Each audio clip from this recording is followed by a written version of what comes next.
Now I'm going to show you the common canaliculus. That's very important. Wait, suction. I'll show them the common canaliculus. So the common canaliculus, you should see the common canaliculus. Or else, wait, Satya. No, come on. Now I'm going to ask Satya to.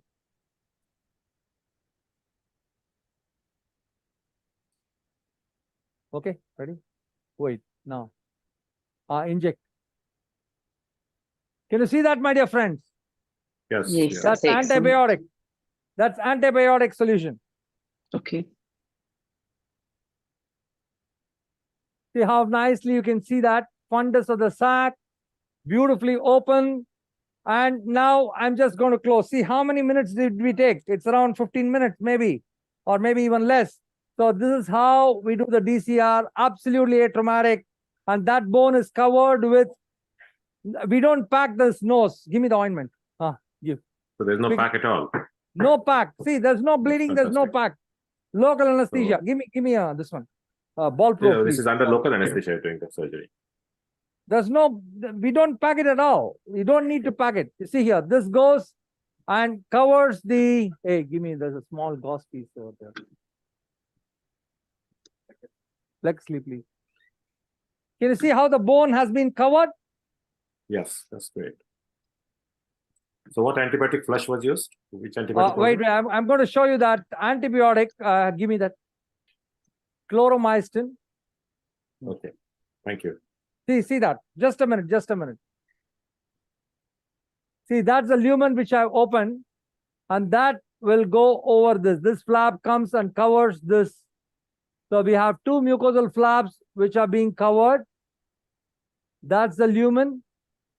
There is no raw bone exposed. Now see what I do now. See what I do. No Surgicel, no gel foam, just this ointment.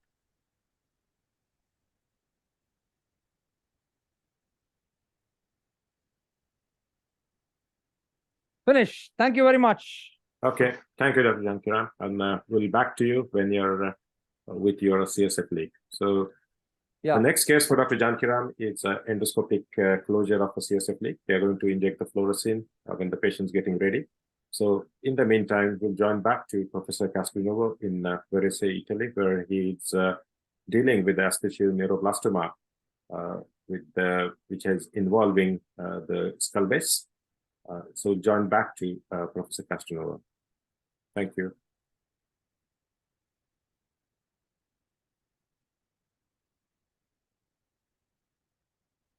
Hello, Prof. So we're back with you. Dammi bipolare. Okay. So can you please update us bipolar, on steps that were done in between?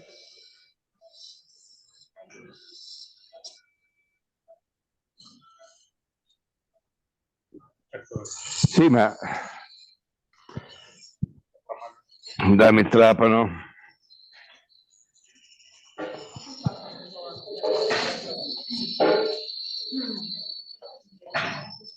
Hi, Ashok, can you see? Yes, so we got the endoscopic view. Thank you. So if you just request Prof to update us on the steps that were carried out in the meantime.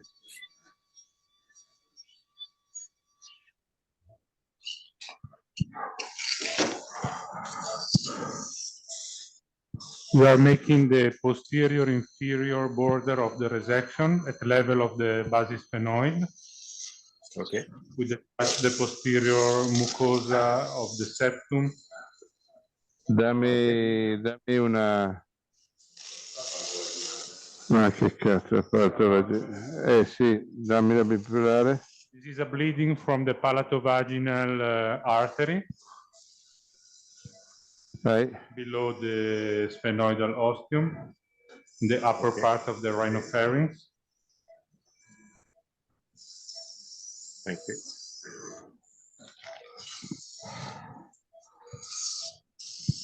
So it was in the bone, so to make bipolar coagulation, it was necessary to drill the bone first. Now, we try to, dammi lo scolatore, to dissect, grazie.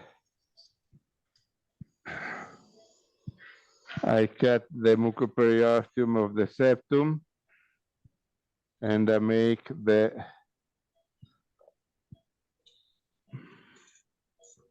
superiosteal dissection, sphenoid. We can enlarge the sphenoidal. We cut the tail of the turbinate. Aspira, sei tu che blocchi. Dammi acitelli.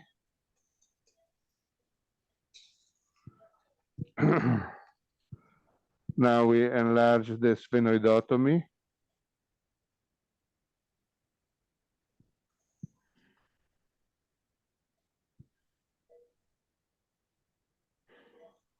Pulisci, ridammi.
Devi chiuderlo quando entro e poi ecco, e poi aprirlo. Ok.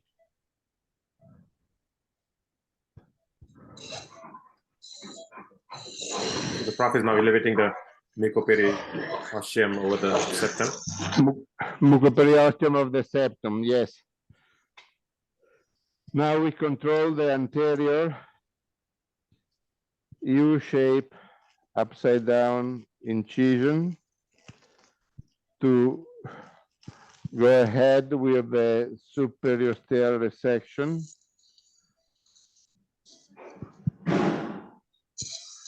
So here the septum. Now we need to go in the superior portion and to have more room. Chiudi quando entro. To have more room, we try to aspira.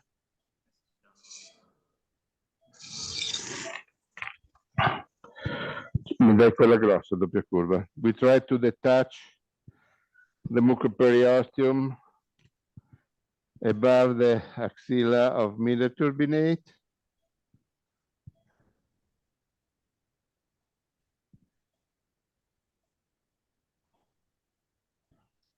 And the same for the septum.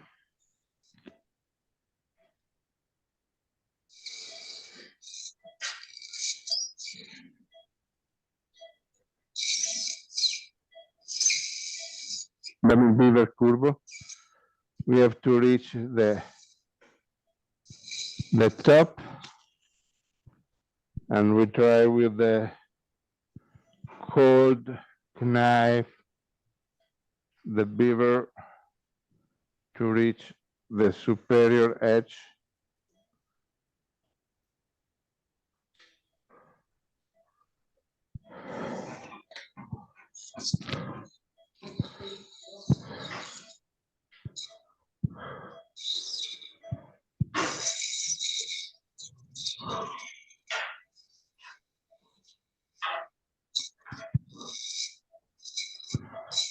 We try to take Fresa.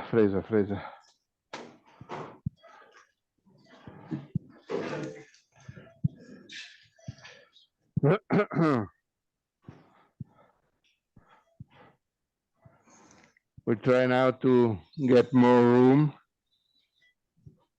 with the diamond bore.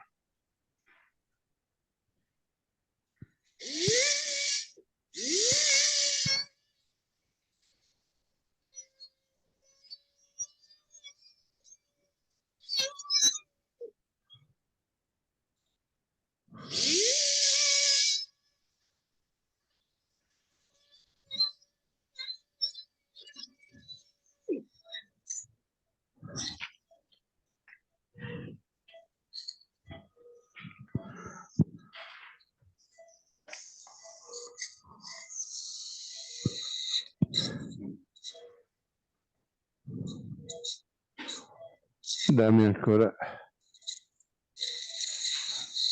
tappa l'occhio.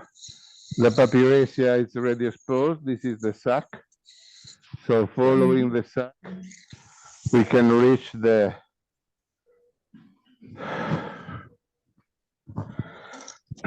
frontal ostium and enlarge with a draft type tree.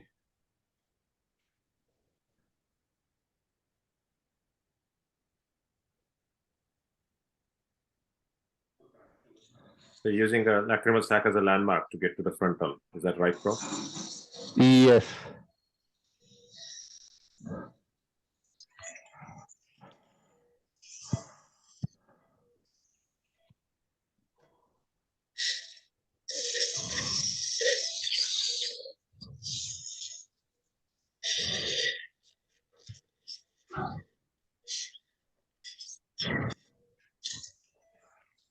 Chiuso, liberalo.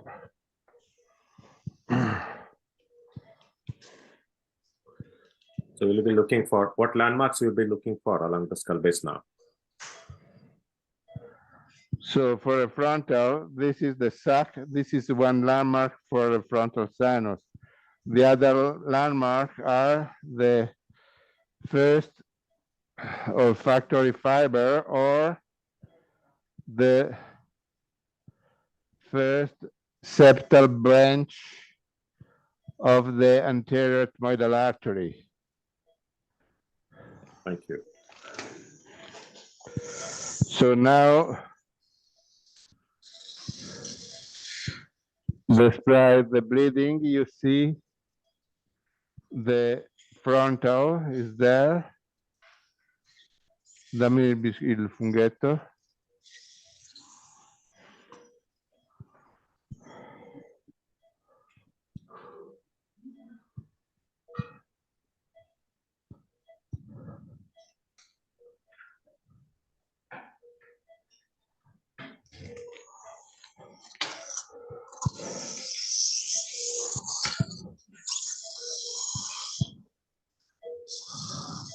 Okay, the frontal is there.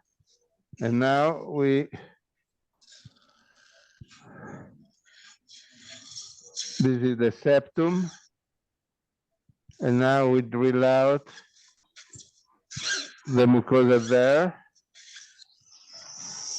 So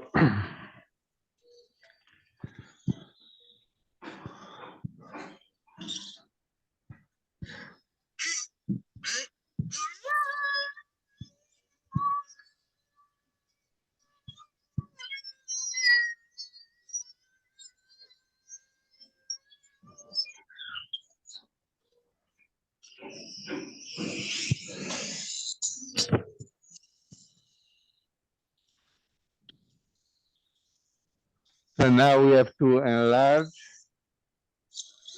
and to make,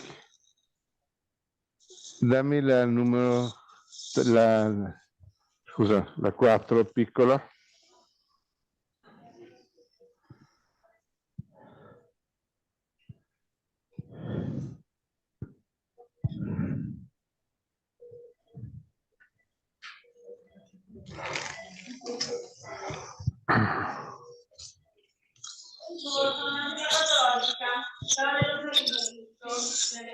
Allora, Sara, io suonava parete laterale, dalle destro, non semplice, con un po' di infiammatorio.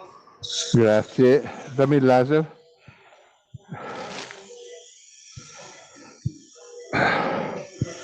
So the pathology report for the sphenoid sinus was negative, was only inflammatory disease. So that's the good news. This is the posterior clearance. Quello laterale non ce l'hai.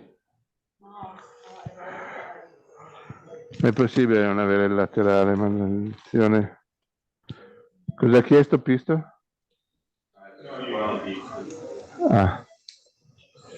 Non ci arrivo. Fanculo.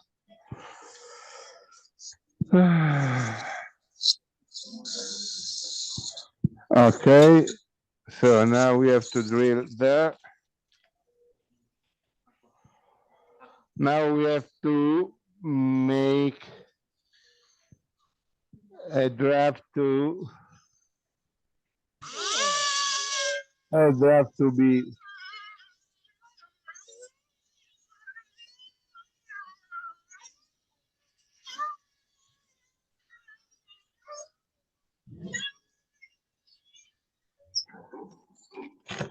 You're planning this as unilateral surgery, correct? Sorry?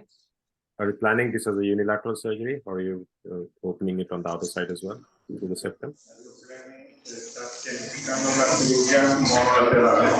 Yes, so now I enlarge with the draft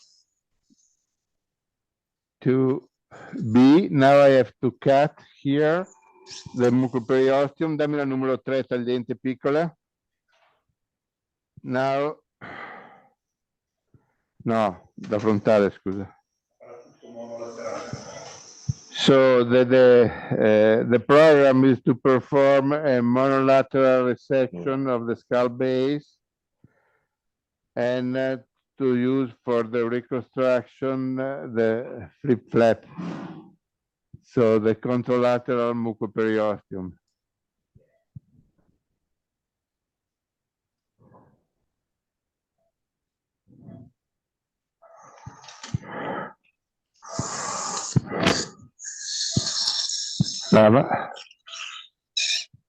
Okay, now we can.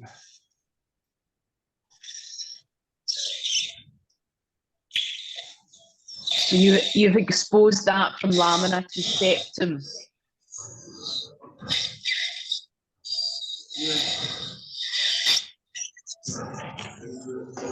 Dammi il funghetto curvo. So what I did was I dissect the lateral wall first and then the posterior wall.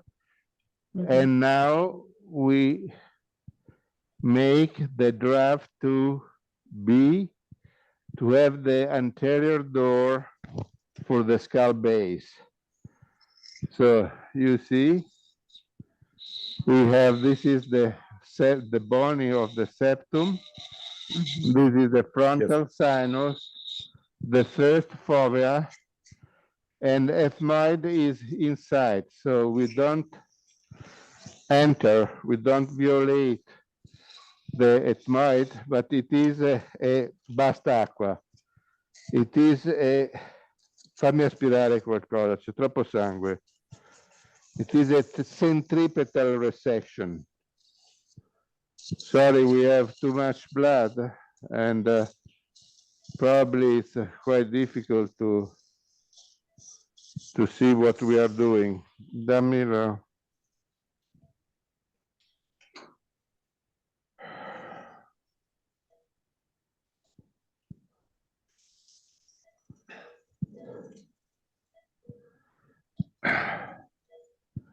Now we start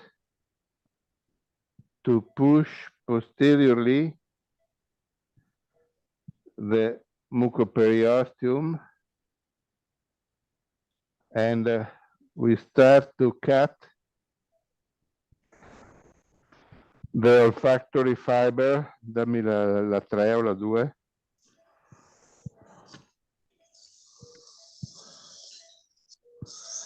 You see here, maxillary sinus. I have a 45-degree scope, maxillary sinus. Okay. Papiresia, lacrimal sac, frontal sinus, first fovea, and then the skull base,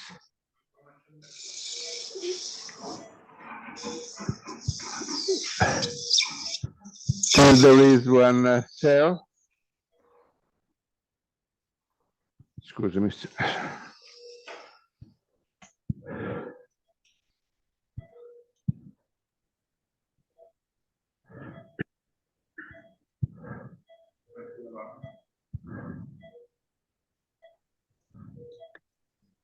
If you had a very large tumor, would you debulk it in the first instance to then allow you to be able to do this dissection around it? Yes, if we have a very bulky tumor, we make the bulking of the tumor very gently with internal debulking. So we want to see the pedicle of the tumor, the attachment of the tumor. So of course, this is very small tumor and it's much more easy. But in case of bulky tumor, after the debulking, the location of the pedicle of the tumor, for the ethmoid, we do the same procedure. So centripetal resection. We don't enter in the ethmoid. Okay. You see?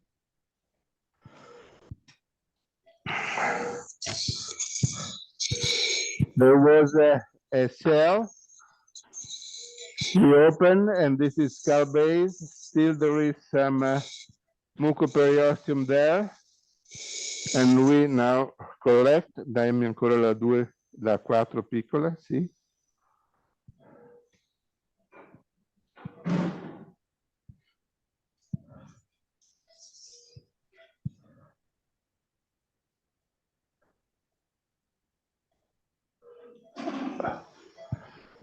So we detach the, okay, we put in the center. Okay, now we have done all the dissection of the mucoperiosteum on the lateral wall and on the medial wall, and we start to cut the superior portion with the, dammi la 3 da frontale.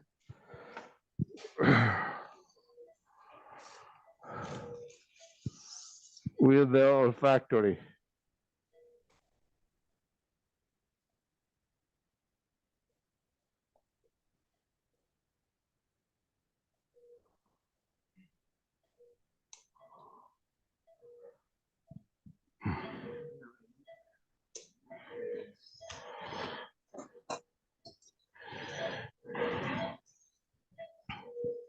So just to recap for our viewers who have joined a bit late, this is the case of Aspergillus neuroblastoma. It is involving the skull base, and Prof. Castronovo is now excising it with frozen section control. So his approach to this tumor is surround it by dissecting the mucosa around it. At every point, they're sending the frozen sections, making sure there is margins are clear, and they're surrounding the tumor. And once the tumor is surrounded from all its sides, anteriorly, posteriorly, laterally, medially, then they will be excising this tumor. Then further reconstruction of the skull base will be carried out. So that's the plan.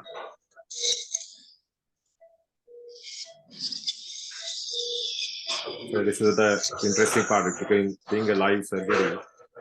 You can see the unedited surgeries with its own challenges. The challenge here is really bleeding, and how Prof is carefully taking all the precautions to deal with the bleeding and finding all the landmarks.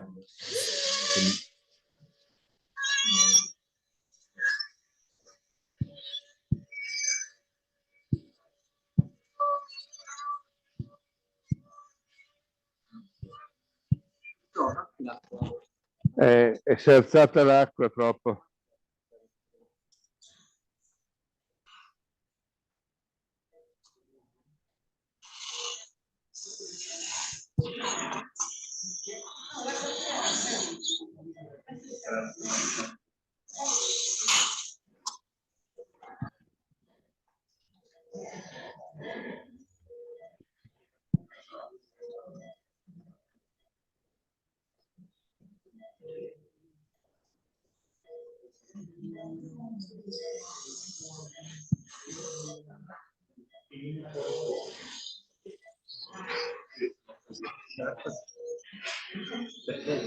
Questa è quella che da vicino.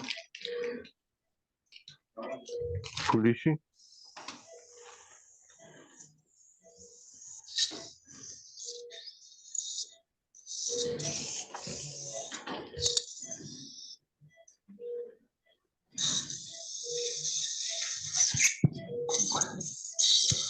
So frontal sinus, first fovea.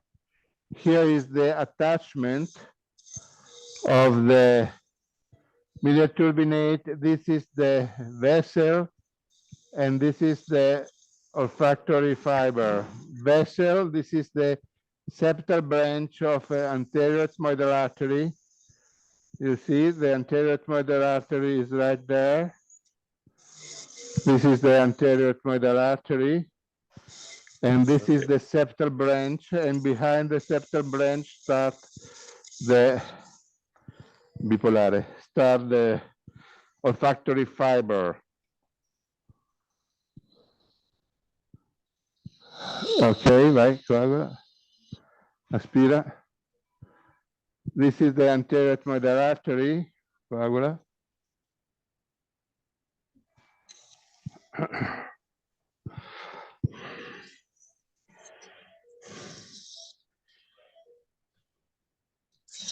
C'è troppo sangue sotto, devi, con un retto devi aspirarmi sotto.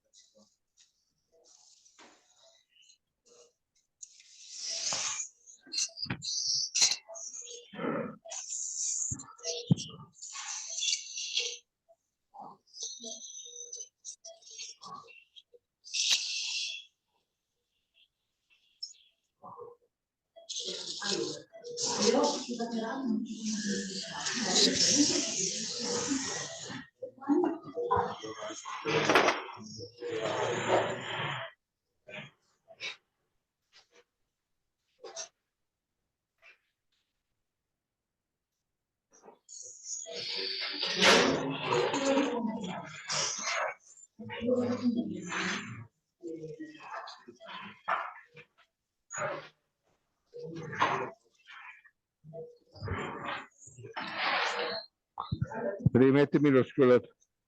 Rimettimi, grazie, rimettimi lo scollatore.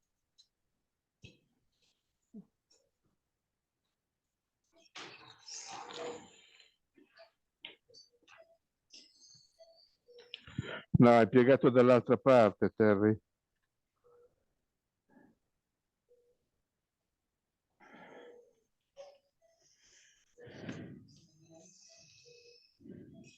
Brava. So, the olfactory fiber.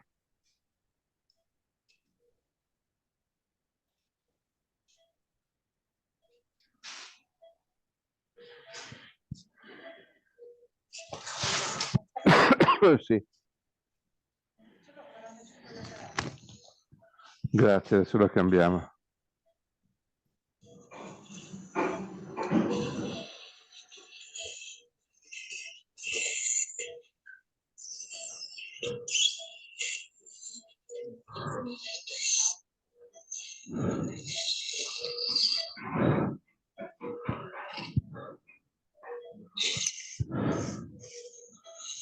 Mucoperiostem of the septum.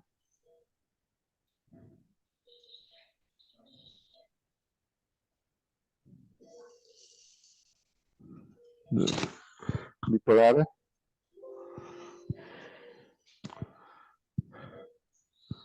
Olfactory fiber.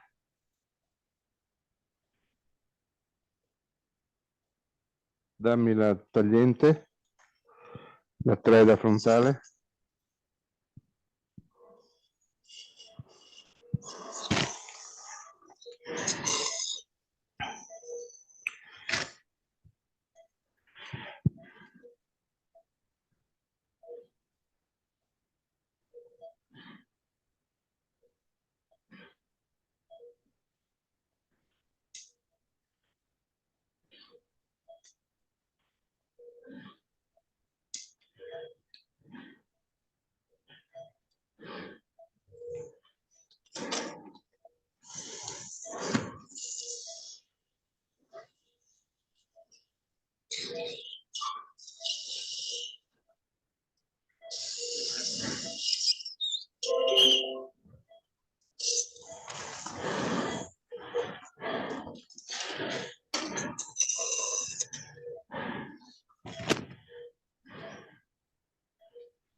Lì tutto sangue, come faccio io a lavorare?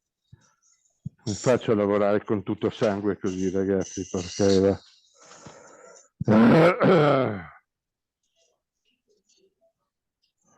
Dai, lava.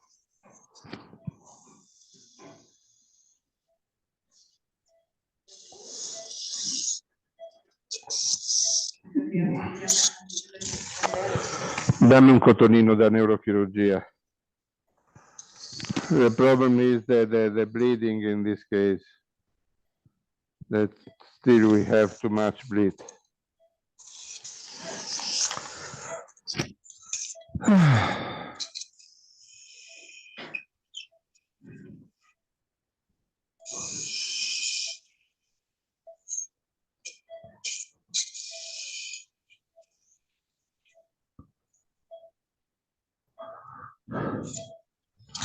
Bipolare.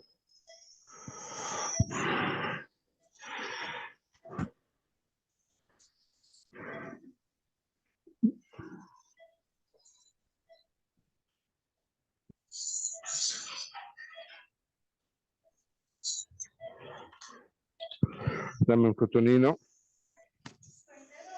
No, una striscia.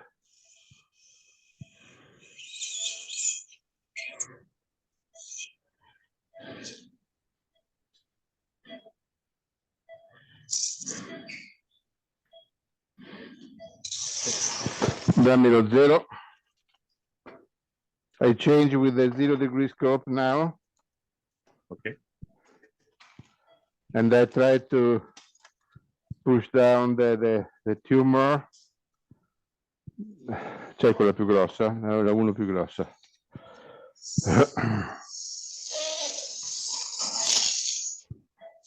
Again, I give you some landmark: maxillary sinus, skull base, olfactory fissure, lava.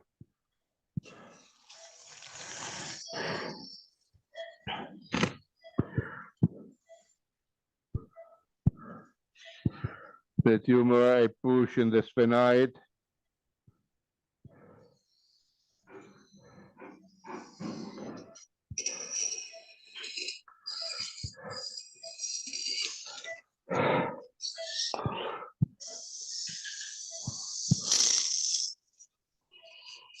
On Odyssey optic nerve. And now we have to finish the resection of the tumor here. Dammi la uno tagliente piccola. This is the posterior portion.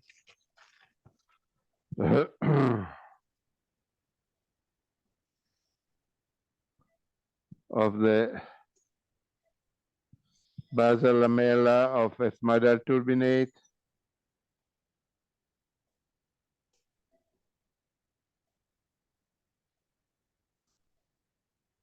So will you be sending all this as a separate frozen sections?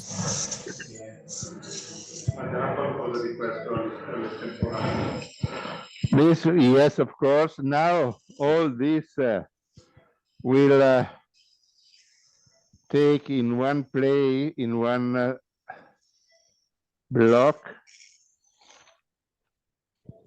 and I show you. Then I take the frozen section on the edges of the resection. Final dammi vai, sì.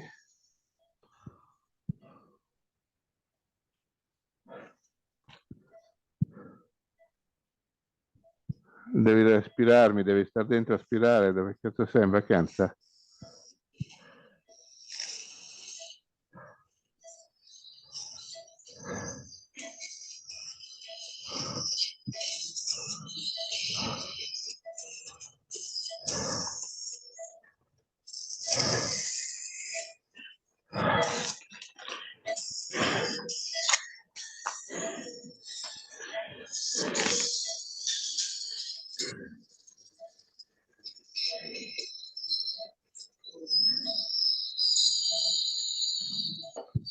Dammi la vial.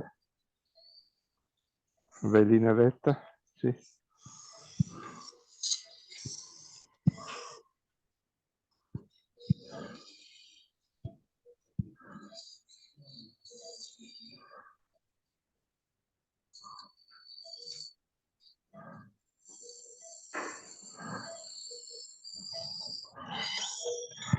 Sì, no? Dammi la velina vetta.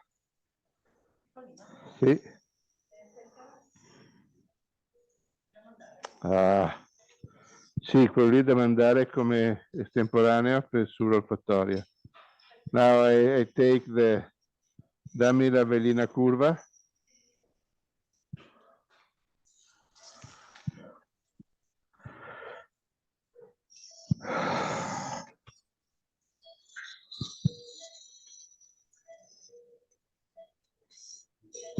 I send this on the olfactory fissure for frozen section. Frozen section, olfactory fissure, posterior portion of olfactory fissure. Insieme.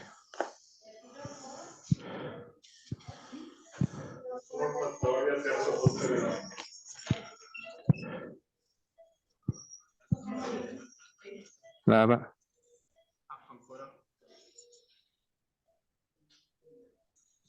Lava. Sì, vai. Lava.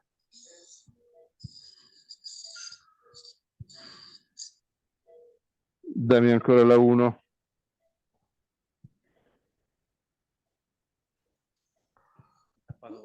Piglia l'altro aspiratore retto, entra. Laterale, mediale, mediale. Che figa. Brava.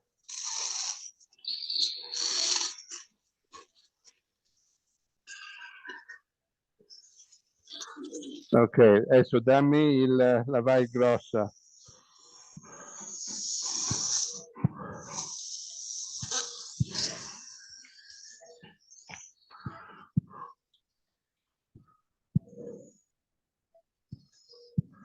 See, the tumor is almost free now. So his prop is trying to deliver the tumor. That gives an idea how big This is tumor. all the, you see, all the centripetal resection. It means that there is inside ethmoid and everything. And now the assistant surgeon tries to orientate and to give the pathologist. Okay. Yeah. Thank you. So what's the further plan And now? now- Some hemostasis and Now, yes, now you can see.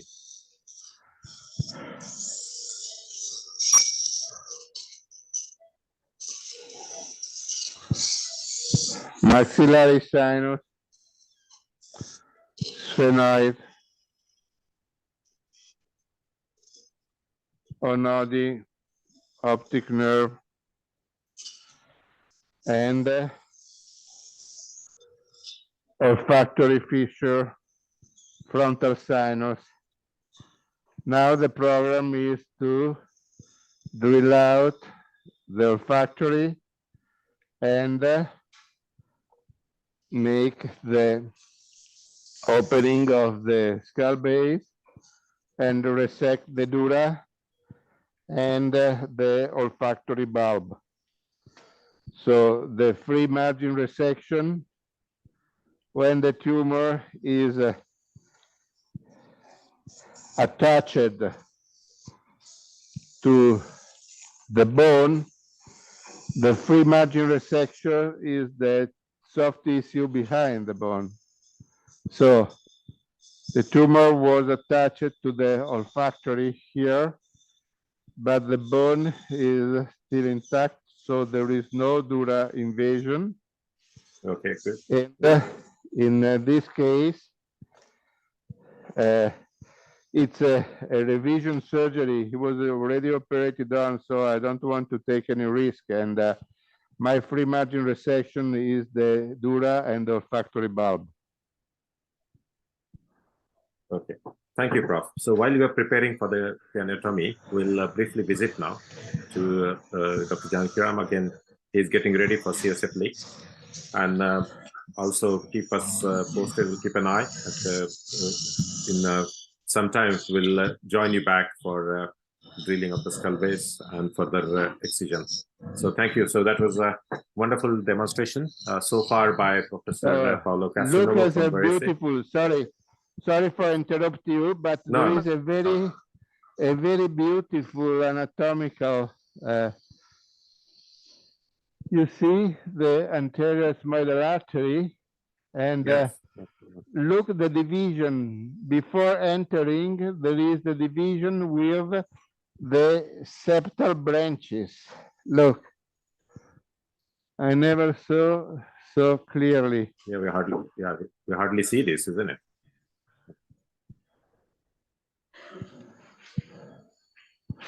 So this is the artery.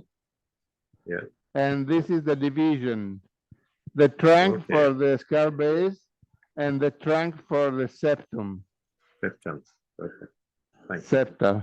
Yes. This is the artery we look for as a landmark when we dissect the first olfactory neuron. So when you're looking for first olfactory neuron, you see the nasal artery as in the groove, and once you go beyond it, you find your first olfactory neuron. So thank you. That's beautiful, Prof. So we'll over to Dr. Jankiram again in switching.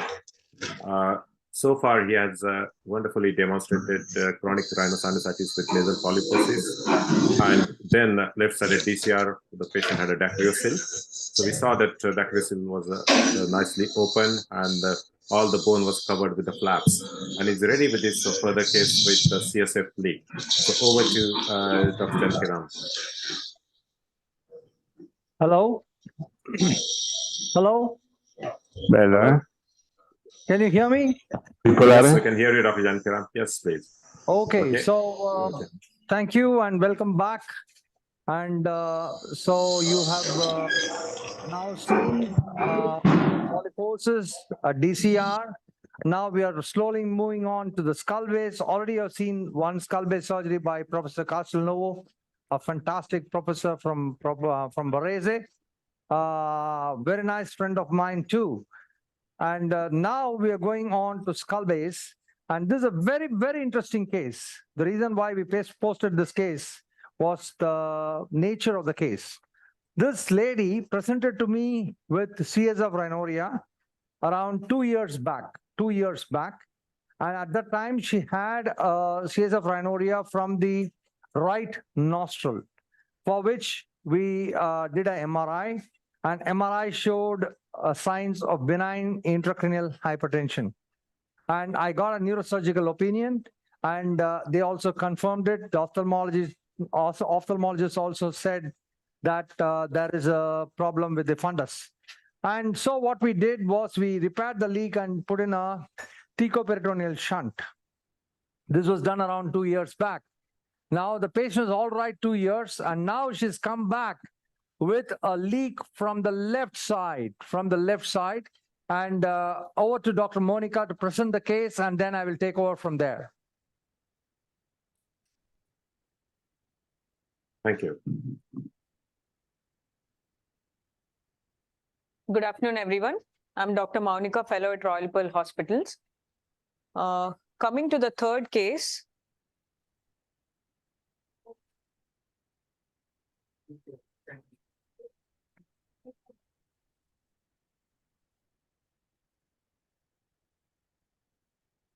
A 42-year-old female presented to our outpatient department with a history of left pottery nasal discharge for the past 1 month, and she has on and off headache and history of anosmia since 2018.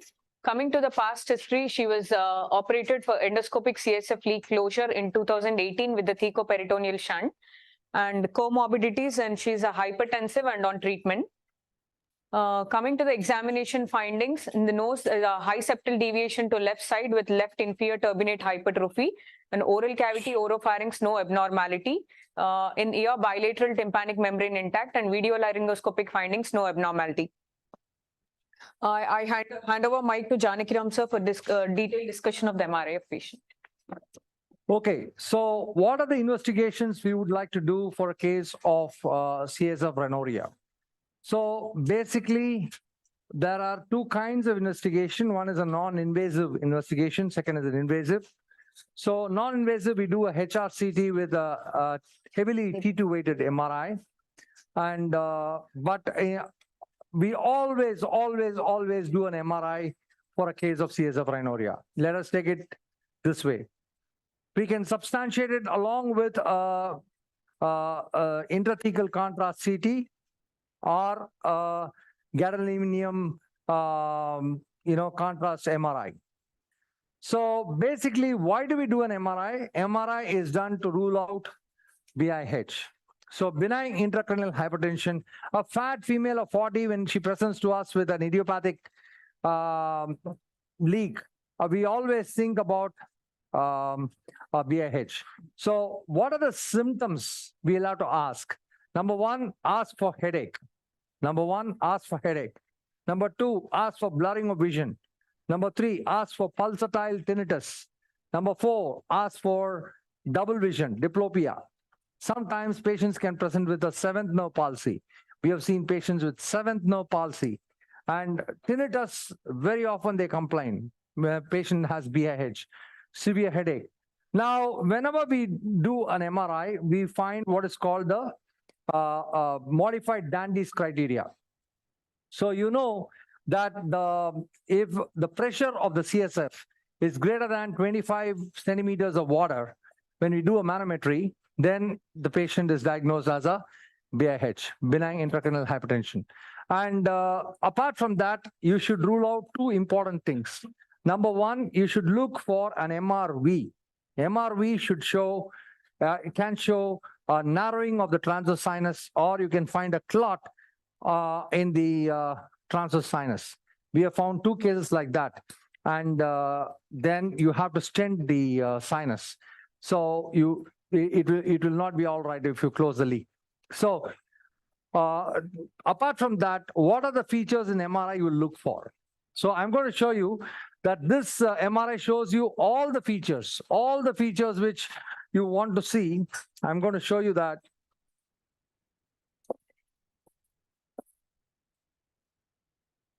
I'll show you what are the features which are seen in this MRI.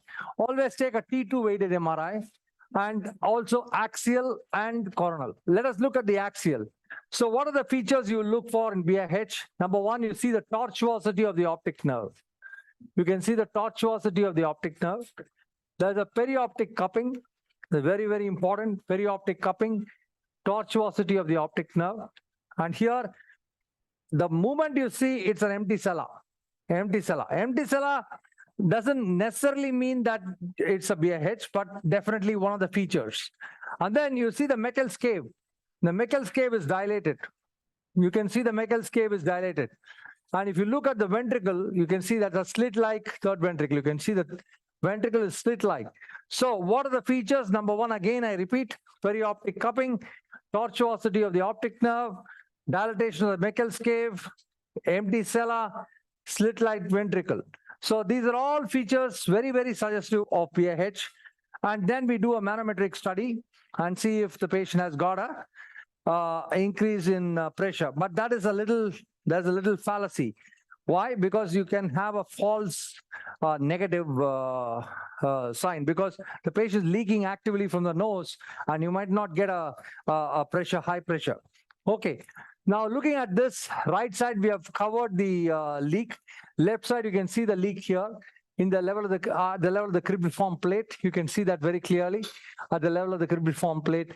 And of course, this is also a little, fluid in the posterior ethmoid region. So for all practical purposes, what is the reason why she has developed the leak? Number one, I'm sorry, this patient was operated in 2018 by me, not 2 years back, 2018, which is around 5 years now. So that means there can be a block in the shunt.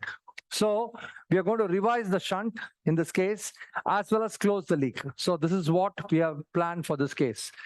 So always think about blockage of the shunt if you have a recurrent leak. So in a BIH. So this is the important point I wanted to convey through this. Of course, closing this leak doesn't take much time. It's going to be very, very short period of time I'm going to close the leak. But I just want to tell you that these are all very, very sinister cases which you have to deal with in your practice. So I hope I was audible, Professor Ashok. Yes, that was great. I mean, we got the history now. We see in the scan, we see the sign of location. If you can hold on for 5 minutes, Dr. Jankiram, because Prof is now dealing with the anterior artery. So we'll just join you for that sure. Important step, and then we'll come back to you for the CSF leak closure. So can we go back to Verisay, please? Light screen. So, yes, Prof, we are with you back again. The section of anterior ethmoidal artery, this one, and on posterior ethmoidal artery, this one.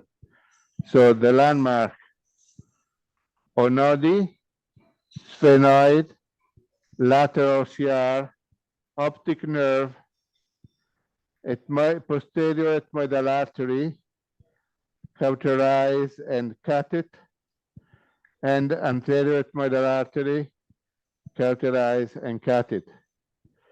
Because this is mandatory for the skull base reconstruction, Kotal.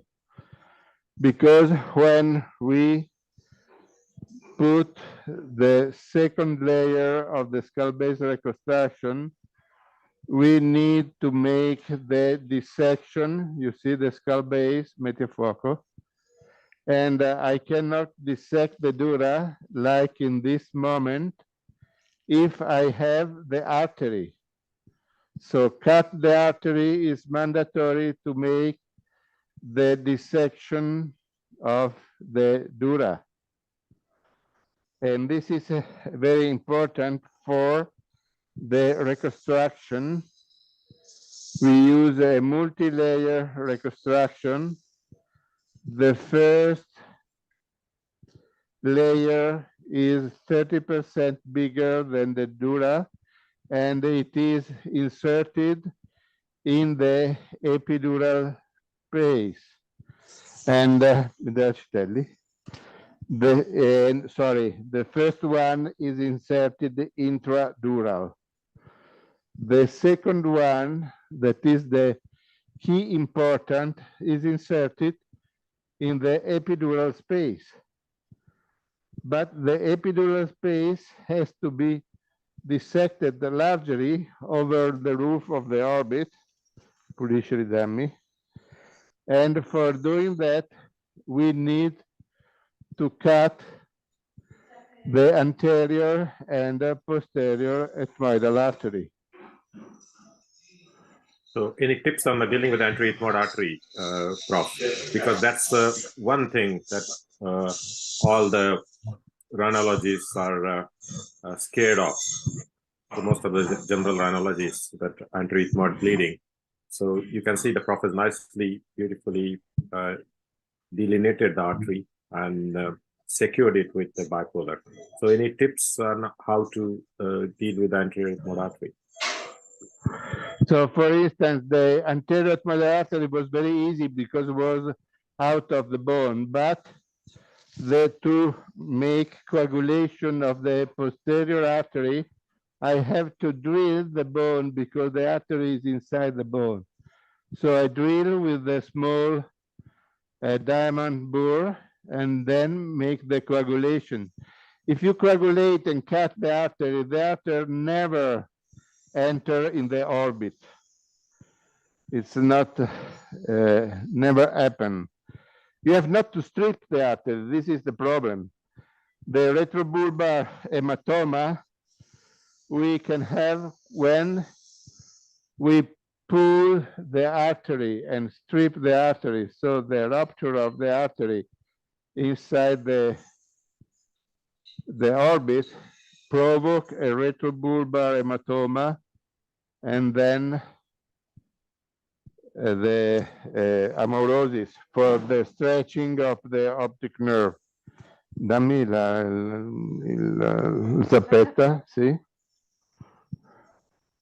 So we note that, Prof, you have divided the artery quite medially, so leaving a secure stump of the artery behind that can be bipolar. So the chances of retracting the artery into the orbit are very minimal. So if you're securing the artery, secure it as medially as you can, leaving the good stump behind.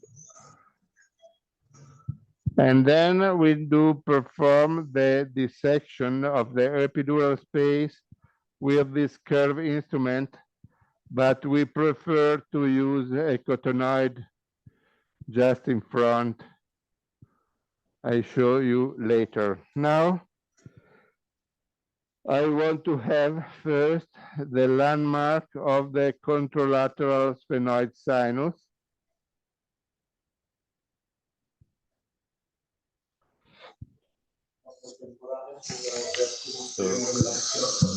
So thank you, Prof. So once Prof gets the landmark and comes along the other side, in the meantime, we'll join Dr. Jankiram again for a CSF project, and we'll come back to very soon. Okay. So thank you. Over to Dr. Jankiram again. Are you with me, Professor Ashok? Yes, we are with you now. Okay, so I will try to complete it as fast as possible. It's not a big case at all. Give me an elevator. So what is the step one? Step one, lateralization of the inferior turbinate. So this is a routine in our surgery. The reason is if there is collection of blood, it easily seeps down into the choana. Now, whenever you're suspecting a cribriform leak, don't touch the middle turbinate very aggressively. Give me a coblation. So if you have a little bleeding there, you can use the coblator here like this, and you can just touch the blue so the bleeding stops. So basically, whenever we do surgeries, I always say it should appear bloodless, completely, you don't want to have a lot of bleeding, and then it spoils your field. So here, you see here, what you do is you start lateralizing the middle turbinate. You start lateralizing the middle turbinate from behind. From behind. Can you see the sphenoid os, please? Yes? Yeah, that's right. Yeah, you can see the sphenoid os. Just to remind our delegates that the patient has been given an intrathecal fluorescein. Is that right? Then in 20 minutes, he was put in a head down position before embarking on the surgery. So, exactly. So that helps to locate the fluorescein we give 0.2 cc of 5% fluorescein diluted in 10 cc of CSF given over a period of 10 minutes. So that is the formula for fluorescein. And do you use any blue filters to locate any fluorescein? Use what? Any blue filters on the endoscope? Blue filter I have, but it is there in the Hyderabad center. I'm sorry. Okay, that's all right. It's in Hyderabad. So we have 3 centers. So